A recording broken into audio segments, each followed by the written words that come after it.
Olá a todos. Hoje nós vamos continuar falando sobre o livro Conspiração de Gênesis 6, A Casa Real dos Cíntias, parte 2. E adivinha? Faltam 6 apresentações para a gente terminar o livro Conspiração de Gênesis 6. 6 apresentações, incluindo esta, hein? Depois que a gente terminar essa aqui, faltam só 5. Pois bem, então vamos lá para a apresentação número 6. Então, contagem regressiva. Pois é, vamos lá. Olha só, e cavando mais para trás, Gardner nos informa que os cassitas também descendiam originalmente da Sítia, o que significa que os citas foram os senhores originais de Edom, os sobreviventes Anunnaki / Nephilim originais, os amalequitas, horitas e ou os arianos. Pra quem fala que o bigodinho lá era uma pessoa boa, etc tal, ele faz parte desse grupo aí, entendeu? Presta atenção. Ou arianos do dilúvio, que eventualmente se casaram com os netos de Esaú e Bashemate cerca de 1000 anos depois. Eles estavam invadindo nômades das montanhas Zagros, 1750 anos antes de Cristo ou antes. Os sírios chamavam de cidade de Citópolis, na Galileia, de Bet-Shean, a casa do poder e a casa de Sid. O nome Citópolis ainda era popular após a época de Joséfo, e fazia parte da Decápolis dos estados da Galileia dominados pelos gregos.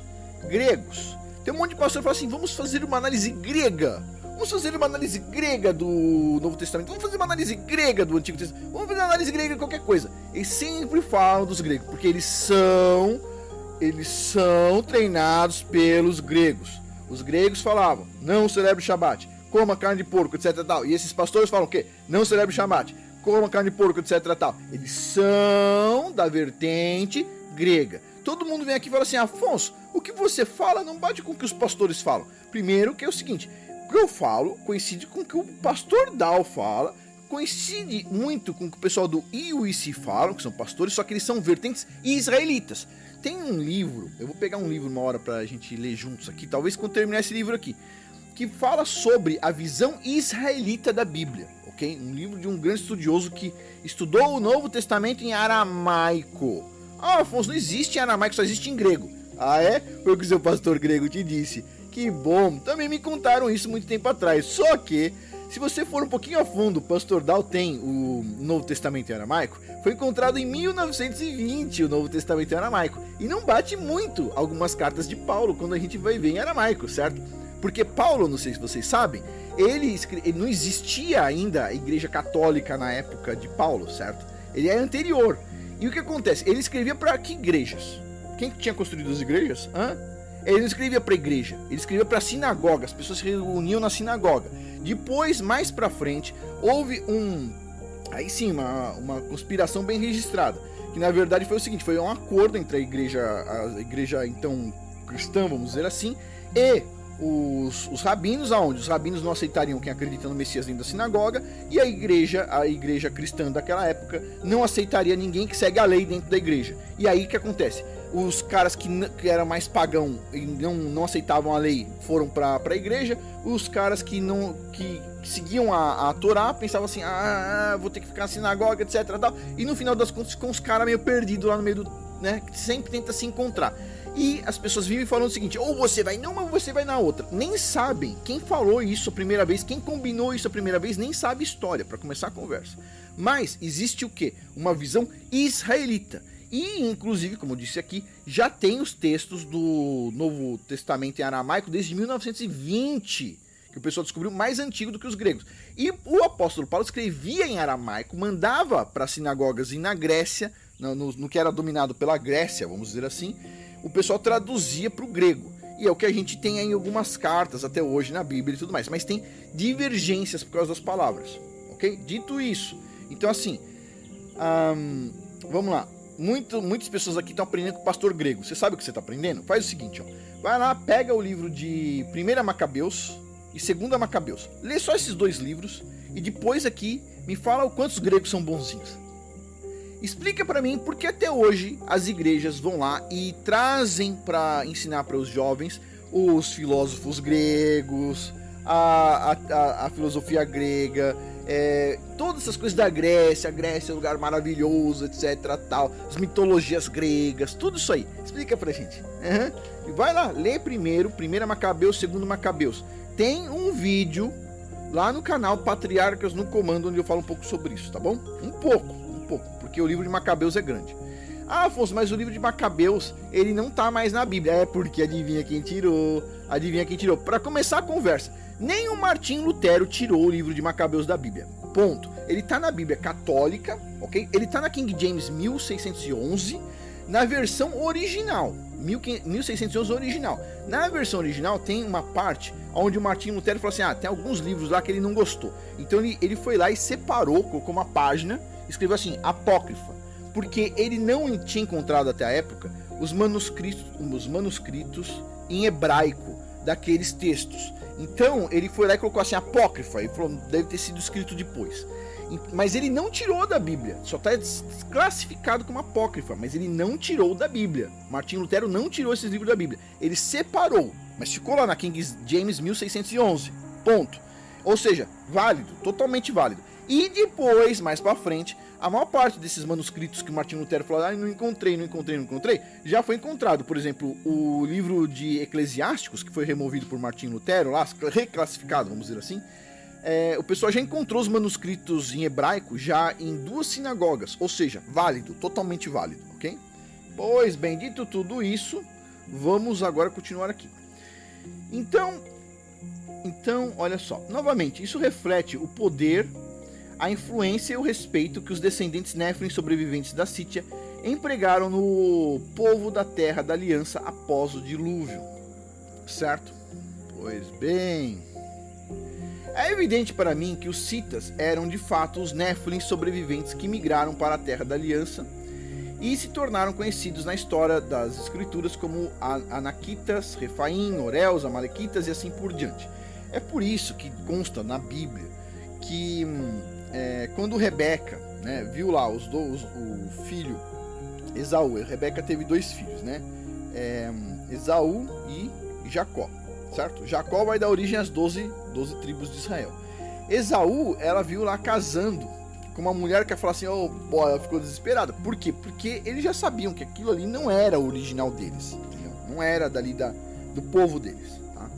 Alguém se pergunta então sobre a relação dos Citas e Néfilins com Gog, Magog, Meshech, Tubal e Bet Togarma, as tribos infames do fim dos tempos que foram profetizadas por Ezequiel para iniciar a Terceira Guerra Mundial. Qual será a relação dos Citas e Néfilins com Gog, Magog em sua revolta com Satanás no final do milênio bíblico? Muito interessante, a gente vê aí boa parte desse negócio, inclusive os Citas, saindo lá da Transilvânia, o platô da Transilvânia. Eu tenho a impressão, não sei se ele só faz divisa com a Ucrânia ou se ele chega nela. Só uma coincidência assim. Mas tudo bem, continuando aqui. Lembre-se de que Gog e Magog são descendentes de Jafé. Todos faziam parte da raça Cita do Mar Negro, que teriam se casado com os sobreviventes Néfilim do Tártaro. Essa aliança de sangue ainda está no DNA de seus descendentes? Pergunta. Os Citas originais devem ter migrado para fora da região do Mar Negro e depois retornado em parte de volta à Sítia em algum momento antes de 1750 a.C. Os Citas então exportaram a cultura do anel da realeza terrestre após o dilúvio da região do Mar Negro, especificamente da Tartária e Valáquia de Transilvânia, para a Suméria, Seir, Irlanda e depois para o Oriente Médio. A nota de Younger e Nelson de que os Oreus hititas migraram para Seir bem antes do ano 2000 a.C., pois a arqueologia de Mari, nos Eufrates, determinou que os Oreus varreram a Mesopotâmia antes de 2400 a.C., estabelecendo a dinastia Mitanniana, no qual Nimrod provavelmente foi enxertado. Lembre-se, a nação Urita foi usurpada pelo até então inexplicado ariano Mariano, que invadiu o Oriente Médio, estabelecendo a dinastia Mitanni. Os Mitanni eram um ramo parente de Ária ocidental do Vale do Indo, mantendo deuses indianos como Indra, Mitra e Varuna no Oriente Médio, que aparecem como testemunhas nos tratos entre Mitanni e os hititas. Isso parece sugerir que os deuses hindus eram adorados pelos arianos antes de migrarem para a Índia. Olha que interessante. Os arianos. O Bigodinho, que muitas pessoas estão andando defendendo por aí, o Bigodinho, lá da Alemanha, vocês sabem o que eu posso falar, né? Um cara lá que, mais ou menos assim, hoje a gente vê as ideias dele nas feminazi, né? Que é aquela ideia mais eugenista, supremacista, né? Porque a gente sabe que tem um movimento por aí, que o pessoal vive falando que é de igualdade, mas é um movimento supremacista, que é colocar um determinado grupo de pessoas acima de outro. Então é um movimento supremacista, certo? Como o cara do Bigodinho. Mas então, o cara do Bigodinho, ele mandou o pessoal pra Índia. Mandou o pessoal pra Índia pra estudar lá as culturas e etc. Encontrar alguma coisa lá. E ele era o cara que queria o quê? Cultivar o povo ariano. Ariano Índia. Sim, todos a mesma coisa. Tipo assim, todos maus pra caramba. Isso parece sugerir que os deuses hindus eram adorados pelos arianos antes de migrarem pra Índia. Correto. A história cita, pouco compreendida em seguida, responsável declaração de Gardner, chamando os citas de senhores Anunnaki da Sítia e Suméria. E explica por que as origens da cultura do Anel foram preservadas dentro da cultura e tradição albigens, a raça élfica da corte do dragão e do Graal. Isso confirma adicionalmente que os sombrios citas estavam de fato sobrevivendo aos Néfilins do dilúvio, que mais tarde emergiu como os Anakites e refaindo a Terra Prometida. Isso também legitima as lendas de gigantes como Iapetos, Isitis, Albion, Gog e Magog, como sendo citas antes e depois do dilúvio. Podemos ainda conectar essas declarações controversas de volta ao grego da mitologia e tradição do dragão, que esclarece e ressalta o que realmente aconteceu. Durante a primeira vez, a rebelião Titã/Anunnaki contra os deuses, da forma como o pessoal coloca, mitos que incluíam as mitologias atlantes de uma rebelião titã que eventualmente causou o dilúvio, registrou Gaia convocando os titãs para vingar Urano. Urano, Marte, tudo nome de deus pagão, ok?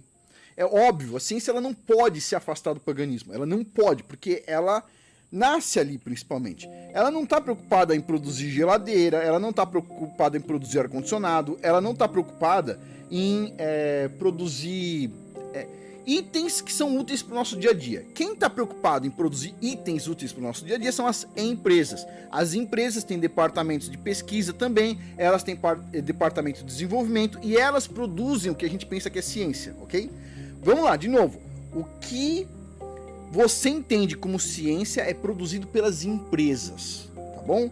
Nem tudo que as empresas produzem tem base nas universidades. Nós utilizamos sim pessoas que vêm das universidades porque elas têm já elas sabem ler pelo menos. Porque as pessoas que vêm da escola comum, etc, tal, elas pensam que sabe ler. Então assim, é mais difícil você ensinar a pessoa que pensa que sabe ler, porque ela lê, mas não entende. Na universidade as pessoas têm mais facilidade de ler o que você escreveu e entender o que você escreveu. E também quando você fala alguma coisa, a maioria das pessoas hoje tem danos no cérebro, ok? Você fala uma coisa, a pessoa não entende. Quantas vezes vocês não vêm aqui em vídeos? Eu falo uma coisa no vídeo, chega a pessoa no comentário e fala uma coisa totalmente oposta. Isso aí é o que a gente tá vendo. As pessoas elas estão tipo assim, entrando em parafuso, ok? Então vamos lá, o que as pessoas chamam de ciência é o que é feito nas empresas, tá bom? O que é feito nas universidades é sociologia, filosofia. Ah, mas tem mecânica também. Tem departamentos de engenharia, mas são pequenos perto da quantidade de ciências humanas. Por quê? Porque humanas, pessoal, é uma coisa que é barata de ensinar. Então todo mundo quer abrir uma faculdade de humanas para ensinar essas coisas. Só pegar um livro lá e ler. Já engenharia, você precisa de um torno de 100 mil reais, um torno de 1 milhão de reais. Você precisa de uma fresa de 500 mil reais, você precisa não sei o que, você precisa de equipamento bom, você precisa de torno CNN, você precisa não sei o que, a parte elétrica também, a parte então de naval, putz, pior ainda, né? Você precisa de tanque de simulação, você precisa de um monte de coisa. E esse tipo de modernidade que o pessoal chama de ciência, na verdade isso vem das empresas, tá bom? Vem das empresas principalmente, porque nas universidades é mínimo. Tudo bem. Continuando aqui, vamos lá. Então, Urano exilou os Hecatondes, outro tipo de gigante criado por anjos caídos para uma prisão chamada Tártaro. Os titãs derrotaram Urano, mas Zeus interveio derrotando os titãs e aprisionando os sobreviventes rebeldes no Tártaro até que eles escaparam após o dilúvio. O Tártaro, a prisão dos titãs estabelecida pelos deuses, era então o mundo inferior que não surpreendentemente continha portais chamados Cides na mitologia das fadas. Este é obviamente o mesmo que Outro Mundo e Cides de Tuatha Dé Nam, o submundo das fadas. Xibalba, localizada no submundo da Terra, e os senhores de Xibalba, do Popol Vuh, os inimigos de sangue da humanidade, registrou a mesma prisão para os gigantes. O Tártaro era idêntico a Anuim na mitologia do Graal. O grande outro mundo utópico, submundo, Tártaro e Anuim, eram, na verdade, não utopia, mas prisões mantidas em outra dimensão espacial, que por acaso também vive aparecendo cientista falando que a gente precisa saber como é que funcionam as outras dimensões, etc. tal. Por acaso, uma coincidência assim. Principalmente nesses grandes aceleradores de partículas, etc. tal, né? Tudo bem. Continuando aqui. Os citas eram conhecidos alternativamente como tártaros, como no Tártaro. E como já aprendemos, as tabuinhas na Sítia anteriores às tabuletas suméria em 1000 anos foram descobertas na Sítia, na aldeia da Tartária, na Transilvânia, lar do Drácula e do Vlad o Empalador da Corte do Dragão. Nada além disso, né? De novo, do lado da onde? Da Ucrânia, por uma coincidência, né? Bom, da mesma forma, os sármatas e citas, e portanto os celtas, se autodenominam descendentes da raça ariana, os atlantes. Você tá de brincadeira, depois tem gente que fala bem do Bigodinho, você tá de brincadeira, meu. Bigodinho aí tá assim, ó, com os arianos, ó. Eles são do bem, sim, vai nessa. Essas semelhanças não são coincidências, com certeza não. Os citas eram de fato os Nephilim sobreviventes do dilúvio. Eles então escaparam da prisão no Tártaro, o que esclarece como os gigantes sobreviveram ao dilúvio da proteção da prisão que estava separada, escondida na terra do outro mundo. Agora vamos lá, um ponto aqui. Muitas pessoas falam o seguinte: não pode ter sobrevivido ninguém ao dilúvio. Primeira coisa, por quê? Porque o pessoal diz assim, porque foi morto tudo que estava na face da terra. Sim, na face da terra. Noé não estava na face da terra. Ele estava em cima, ele estava na face da água. Ele subiu com uma arca, certo? E existem aí histórias antigas que dão indícios de que não foi só Noé que fez uma arca, ok?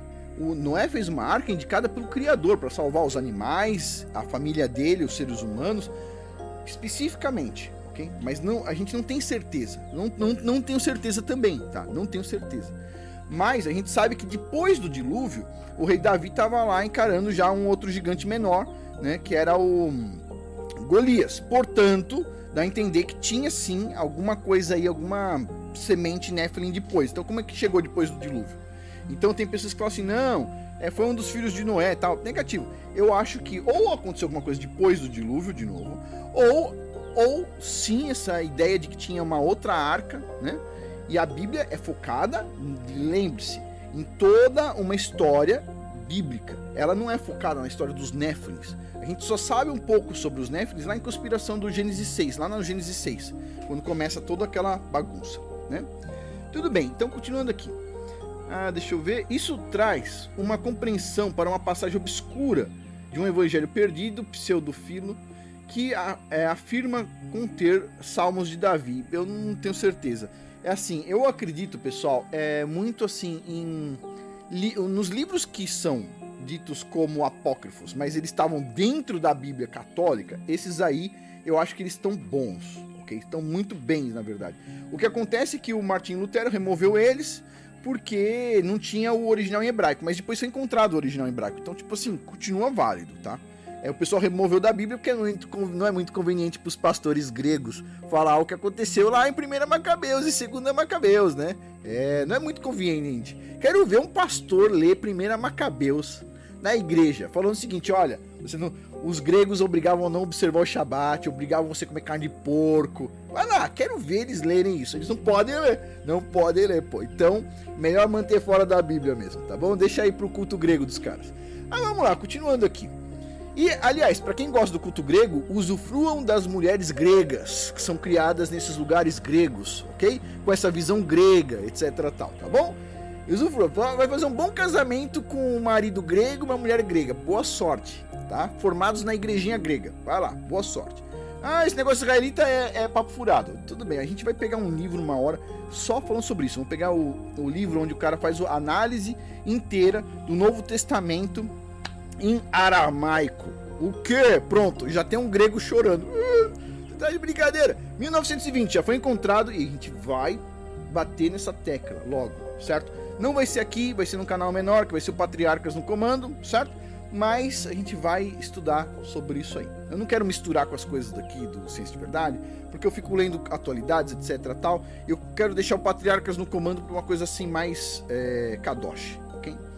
Vamos lá. Então assim, diz assim: e depois desses foi criada a tribo de maus espíritos. E agora não seja problemático, ou seja, com rebelião, como aquele criado no segundo dia.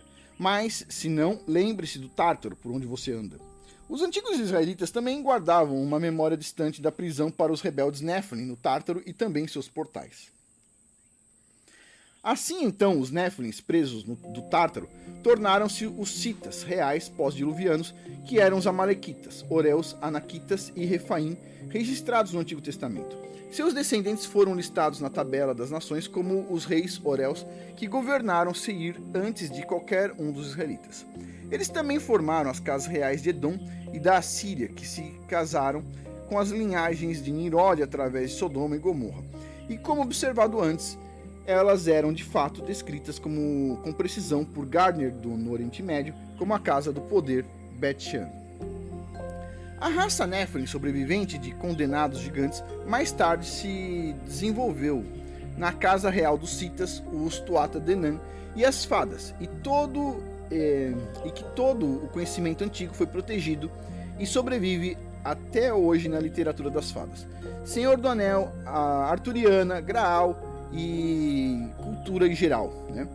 Os Citas, Tuatha Denan e os Celtas, de fato, eram os arianos de pele clara, olhos azuis e verdes, cabelos loiros e ruivos, os Atlantes originais.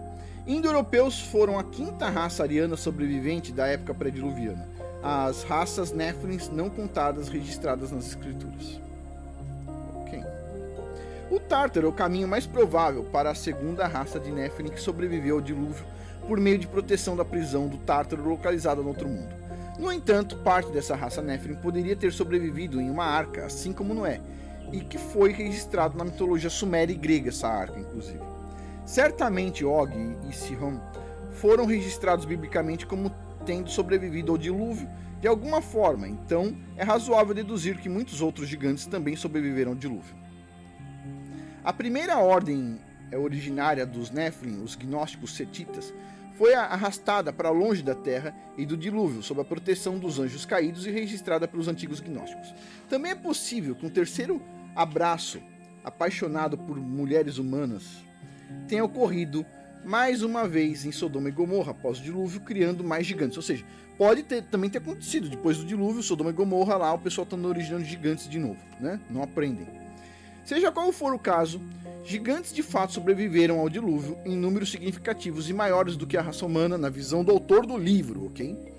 Sua progênie se tornou a raiz pós-diluviana da linhagem do anticristo que tem até hoje. Então, essa visão do cara do livro, eu não tenho certeza. Eu acho que pode ter sim passado pelo dilúvio. Pode ter sido depois do dilúvio, eu não tenho certeza, porque não está na Bíblia. Então, eu não tenho certeza, certo? Então, só para deixar claro. E no próximo vídeo a gente fala sobre o testemunho pré-diluviano. Por hoje é isso. Muito obrigado a todos aí pela atenção. Até mais.